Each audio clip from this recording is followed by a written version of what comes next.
Hello everyone and welcome to another Lens Studio tutorial.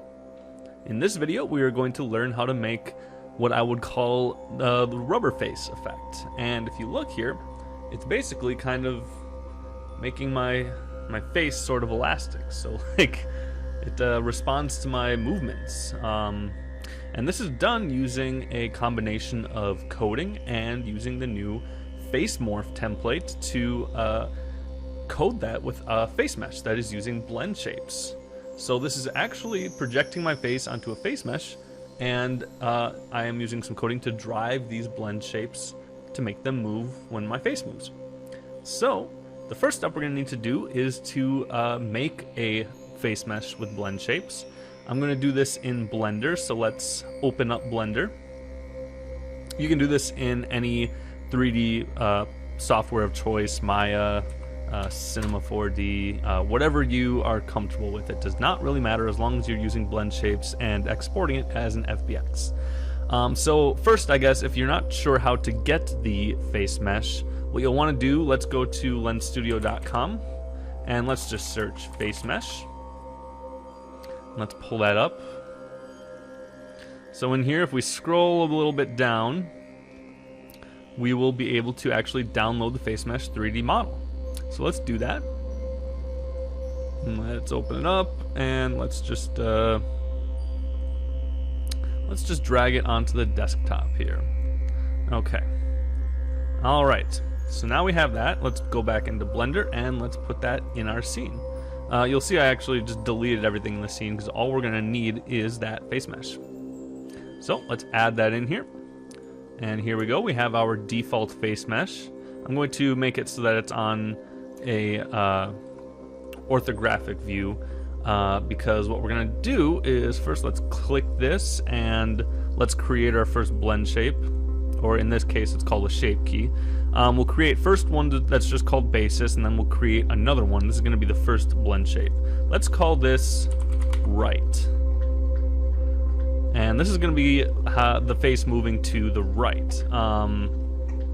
So let's do that. What we're going to do, let's first turn this value all the way up to 1. Let's go into sculpt mode. And I'm going to use the grab tool here. And all really I'm going to do is click and drag. Ooh, what I'm going to want to do actually is turn the, what is it called? The mirroring or the symmetry off, so that when I drag it, it'll actually drag on a certain direction. This is a little bit small, so let's increase our radius. That's a little bit, well, that looks kind of cool. Let's try that. So let's just drag it a bunch over like this. That will be the right one. So now if you see that we drag the value from 0 to 1, it'll create that little deformation. So let's create another shape key. Let's call this left, and let's do the same thing. We're going to do this, and then we're going to drag it all the way over here. All right. One way, I guess we could kind of mirror this, but we don't have to be perfect with this. You can kind of spend more time to fine tune it if you'd like when you're doing your own. Let's make another one for the up and down. So this one will be up. Let's drag this up like that. Perfect. Okay. And then another one for down. Okay, that looks pretty weird. I like it. And then we'll go for the Z-axis as well. For this, we'll probably need another orthographic view like that. Yeah, perfect. Okay, so then we'll call this one out. And let's grab the edge of that nose. Where is it? Where are you? Maybe I need to adjust a little bit here. No, that's not where. Oh, you know what? Okay, hold on one sec. It's because I don't have the... This is because I don't have the value on 1. There we go. Now that the value is set to 1, I'll actually be able to drag it. Okay, cool. We have our out value. Let's do our in blend shape. Same thing. Got to make sure to turn the value up to 1, and we'll just squish it in there.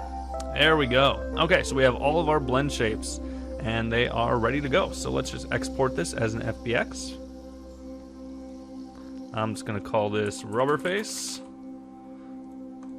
All right, we are good to go. So now let's import this. Actually, let's start a new lens from scratch. Okay, so let's import this. Here we go, rubber face. Actually, we shouldn't be starting from scratch. What we're doing is we're going into the template. So I'm gonna go back to the home screen. This is gonna be the easiest way to get our face mesh to work properly. So we're gonna go into the face morph template.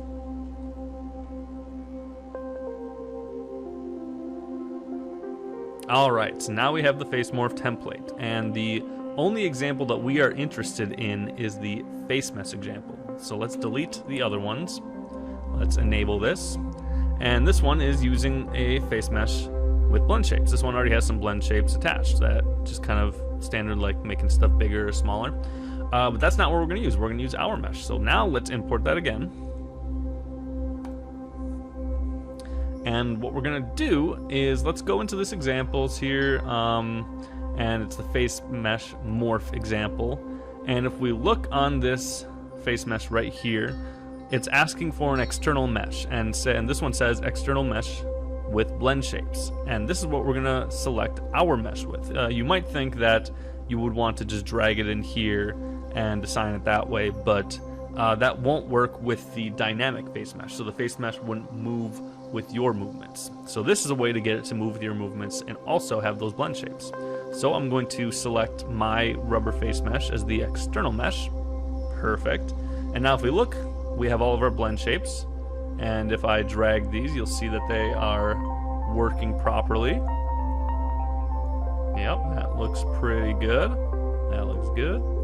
All right, so our blend shapes are good. Now what we need to do is basically code these blend shapes to move from the 0 to the 1 or whatever value we want based on our head movement. And with that, we're going to be doing some scripting. This could probably be done with visual scripting, but I am used to the regular type scripting, and it just kind of would go a little bit faster, and it's easier for me to explain this way. So let's do it this way. The first thing we're going to want to do is import our face mesh, and actually it's going to be the render mesh visual. This is how we're going to access the blend shapes. There used to be a blend shape component in the previous Lens Studio versions, but now those blend shapes have been moved inside the render mesh visual component. So we're going to import the render mesh visual. I'm just going to call this face, and let's add this script to the scene. Let's drag it in there. I'm just going to rename it to controller. Doesn't really matter what it's called. And then we have our face here. So let's drag our face mesh right in. Perfect. Now we can access those blend shapes. So this is going to be done by essentially going to be grabbing a certain amount of value. We're going to be basically calculating the distance change of our face on the X, Y, and Z axes every frame. And to do that, we're going to be basically creating an array of values of our face position, and then kind of using that to calculate the distance change over time. So let's create a array, and let's call that head pose, for head position. And it's going to be an empty array to start, so let's just make that empty brackets.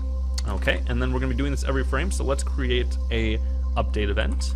So I'm going to do function on update. It's kind of hard to type with this mic in the way, but that's okay. Script.create event, update event. You know, I don't know what I would do without this autofill. It is brilliant. And we're going to bind that to our onUpdate function. Perfect. So now we have everything inside here happening once per frame.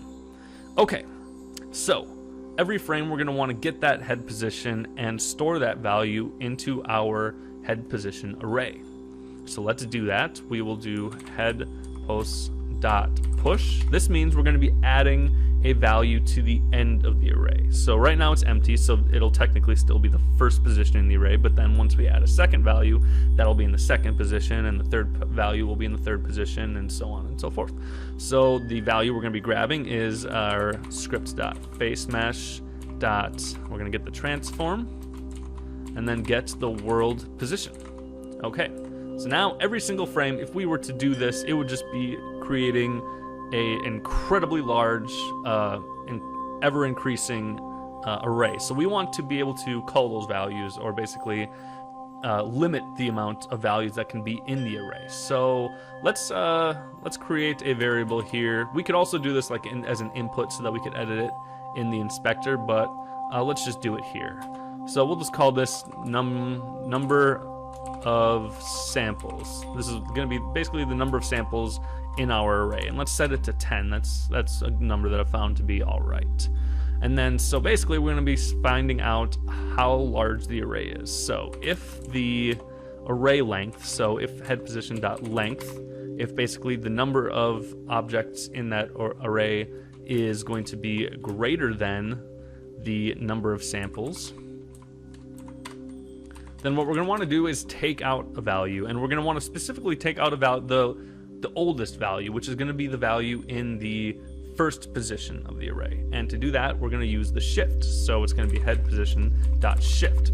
So now every time this array goes over 10, which is going to be every frame basically after it fills up with 10, it's going to take out that last value, or I'm sorry, the first value, and then add a new value to the last part of the array. So it's constantly updating the array with our recent head positions. And we could test that out if we want. We could do print, let's try just printing the head position of the first part of the array. So let's do that. So now you'll see, yep, it's actually changing here based on my head position, so we know it's working. Okay, so we have our calculation over time, basically, of our head position. Now what we want to do is calculate the change of the distance on each axis. So let's create a function to do this. Let's just call this function distance change.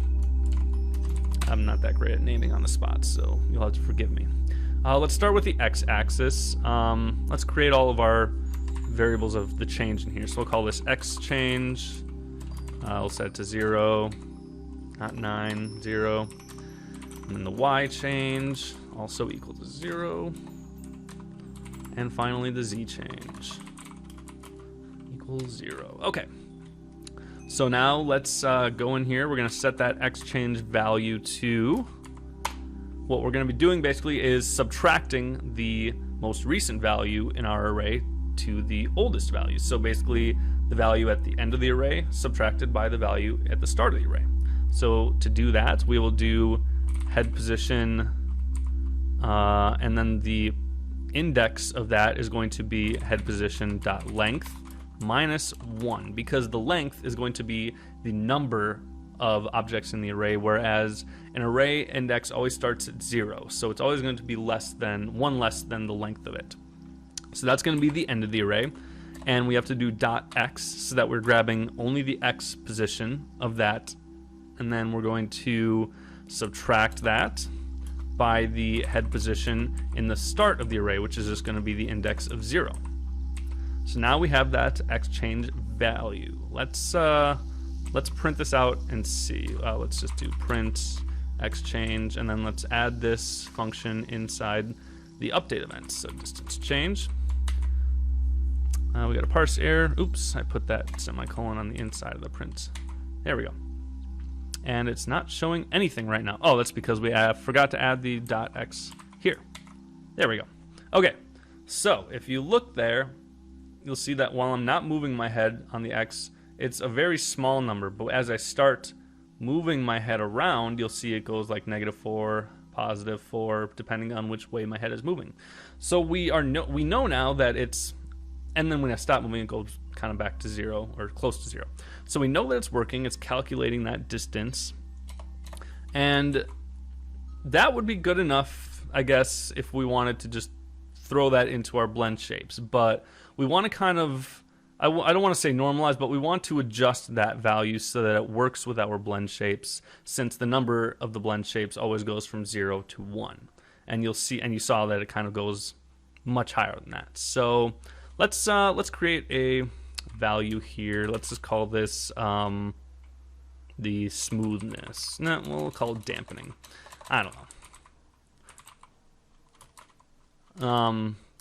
Let's set that to like 10. And we're going to divide our x change by that dampening, basically so that we know the number is going to be smaller. So let's print that out and see what it is looking like. Okay, so now when I'm moving my head, it's not reaching 1, so it's good. But just in case it does reach 1, we want to make sure that it stays at 1 and it doesn't ever go above it, or -1 as well. So yeah, you can see it goes above 1 if I move too quickly.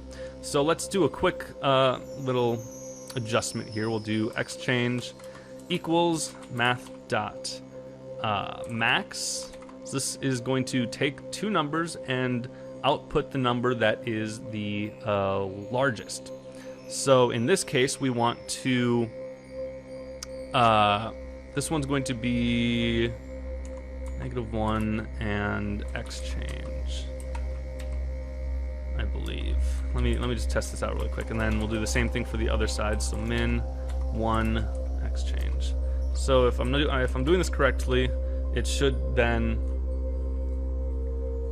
Yep. So now it's clamping that value between -1 and 1 basically, because for this math.max, if the number is less than -1, it's going to output the 1. Otherwise, it'll just output this. And also, if it's greater than 1, it'll output the 1 as well instead of this number. So good. So we have our x change number divided by a certain amount and then clamped between -1 and 1. So now we're going to use that to drive our left and right face blend shapes. So,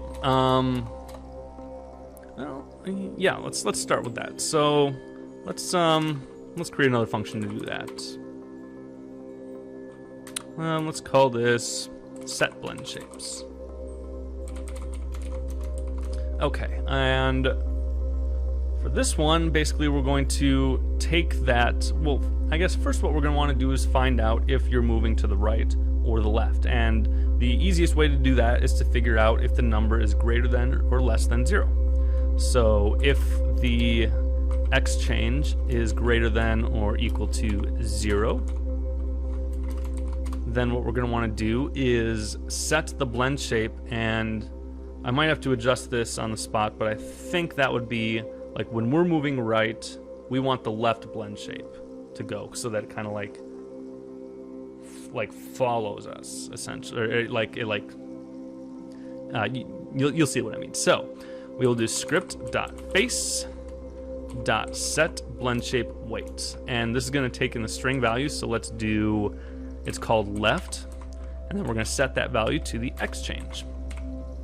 And alternatively, if x change is less than 0, we can't do if it's also, well, we could also do if it's less than or equal to 0, but then we might have both of these happening at the same time, and you know, that might not actually be that bad of idea, because let's try that, because they're two separate blend shapes, so it's not going to affect each other really. We will see what happens. So script.face.set blend shape weight. This time we're going to do the right one and set that to the x change. Okay, so let's see if that works, and let's put that right here under the distance change function. So set blend shapes. Okay, there we go. So that one's working, but you see when I move right, it's moving left, but when I move left, it's not moving right. And because that is happening because the number is -1, and like I mentioned before, the blend shapes only go from 0 to 1. So for this one, we're going to actually need to do x change multiplied by -1 just to set it back to a positive value. So now when I do that, it works. Look at that. That's pretty silly. Okay, let's do the same thing for the y values, and really all I would need to do is just change all of these to y. I could probably simplify this a little bit with like making a parameter and setting it there, but this is an easier way to explain it, I guess, and just a little bit faster, less complicated. Okay, so we have our y change values. Let's go down here and let's just do the same thing. Copy that, and we'll do if the y change And then y change.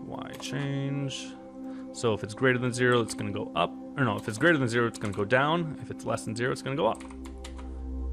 Okay. So now that's working for the y-axis. Last one is going to be the z-axis. Let's do it. Okay. Z, Z, Z, Z, Z, Z. Oops. I'm probably hearing really sick of hearing me say Z. I'm only gonna say it a few more times, I promise. Z. Let's go. Z. Oops, that one got a little bit out of order. Oh, that's not the one I should have changed. Okay. Oh, I'm getting this all messed up here. Z. Z. Okay, one more. Okay. So if it's greater than 0, which means if I'm moving, I think, forward, then it would be going in. If I'm moving backward, it would be going out. What did I do wrong? Oh, I messed that up. There we go. Yep, that does it. Okay. That is basically the effect.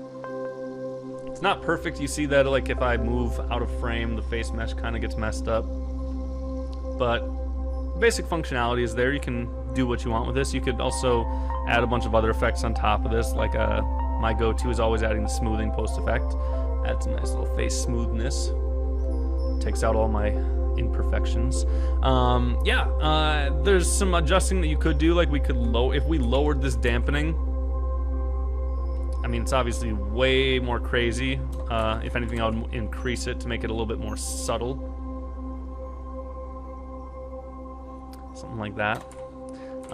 Number of samples you can try messing with, but that I found that 10 is the best, I guess, I mean, depending on what you want. If we were to increase this, it would basically increase the time it takes to kind of move back.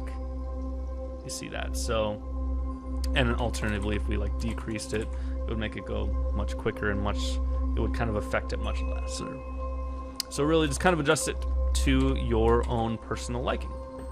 But that is basically it. That is the rubber face effect. One thing I did notice that if you want to kind of make sure to kind of fix, one thing I found is that sometimes when you start the lens, it will, your face will kind of jump and it won't stay like by default initially, so it'll kind of like be like stretched out initially and then it'll go back to normal. So one way that I found to fix that is to basically only do all of these things when your face is found. And basically to do that, we can just create some events to do that. Let's just copy paste this from Lens Studio really quick. That'll be faster. Face found event. Scroll down here, we'll copy this first one that's looking for the first face. Add that right here. And grab the face lost event as well. That's right here. Copy that. And paste that. Alright, so we have our face found and face lost event. Let's just create a variable. Call it face found. Set it to false initially. And then if the face is found, we'll set it to true. And if we lose the face, we'll set it to false. And then inside here, let's just create an if statement. So if that face found variable is true, then we will do all of this. So it shouldn't change that much. You won't really see any change that's happening here because my face is already found. But this just ensures that that the array is and the variables are all changing only when the face is on the screen. So that should help fix some jitteriness initially. But yeah, that is basically it. If you have any questions on how this was done, or just want to show your work and show me what you did with this, feel free to comment, and I'd love to see what you did. So thanks for watching, everybody. Have a good one.